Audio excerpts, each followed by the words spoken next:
कर्पूरगौरं करुणावतारं संसारसारं भुजगेन्द्रहारं सदा वसन्तं हृदयारविन्दे. Immunization. Vaccines have been one of the greatest public health discoveries. In fact, one of the reasons why the lifespan increased so much. Yes, definitely. Is because of the availability of vaccines.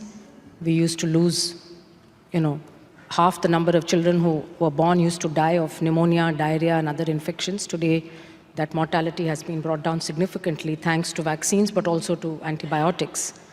But now, suddenly, we are seeing a different trend. If you look at the news, every day you hear about measles outbreaks, not in some remote corner of Africa, but in France, in Germany, in Ukraine, in the United States.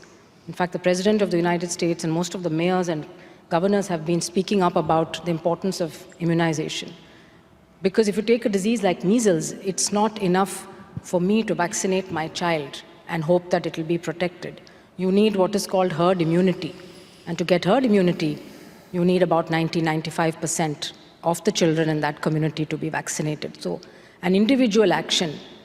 A parent decides my child does not need a vaccine because of whatever belief. It's sometimes religious, but very often it's not religious. And a recent survey just came out a few days ago showed that people believed in the safety of vaccines 95% and above in Asia and Africa, but only 70% in Western Europe and even less in Eastern Europe. Only 50% of people, adults, believe that vaccines are safe. So this is beyond logic, it's beyond science, it's beyond any factual information that we give to people. Doesn't seem to be working. And yet, it impacts many others. You don't vaccinate your child, but the child who gets measles and dies may be somebody else's child. And so I think it comes back to what you were saying about it's not just yourself.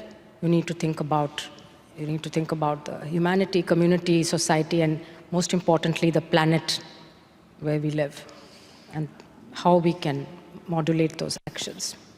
This is a phenomena that we must observe historically or within families or individuals. Human beings get tired of well-being. They want some trouble. They like trouble, They like it really. See, America spent billions and billions of dollars to build highways, but now everybody buys off-road vehicles because people like some trouble. Too much order creates a certain level of irritation in the human being. He wants a little chaos. They must visit India.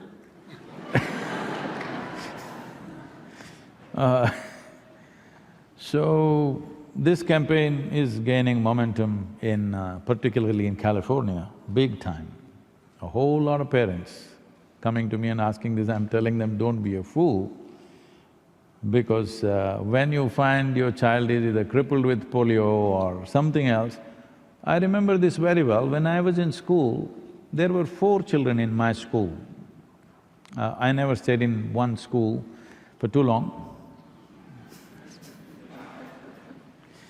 So I was there maximum 2 years, 3 years in any given school, 3 was the maximum. So, in that high school where I was in one school for 3 years, in high school there were 4 polio-affected boys, 3 of them boys, 1 girl, who came to school in in a wheelchair, but many places the wheelchair wouldn't go in those days, so they would drag themselves and go. It was so terrible to see them. But today, even if you go to the remotest village in India, even if you go to the government schools where we work, there's not a single polio-affected child. It's fantastic to see that. So, we don't know the value of these things. Unfortunately, we get tired of well-being. We want to invite some trouble. But having said that, I was talking to some of the parents in California. They were saying they're being put through some 40 or 42 different types of vaccines. They're saying it is causing learning disability, this, that, for all kinds of things. Maybe in United States, and I don't know what's the situation in Europe, maybe they're overdoing it a little bit. Apart from treating the basic things which were affecting children, which would cause death or cripple, it would cripple a child, I think they're attending to trying to give vaccine for just about everything. This may be affecting. I'm not some kind of a medical expert or something to make a commentary on this, but from listening to the parents, this is what I gathered. I don't remember all the things that they said they're giving vaccines for.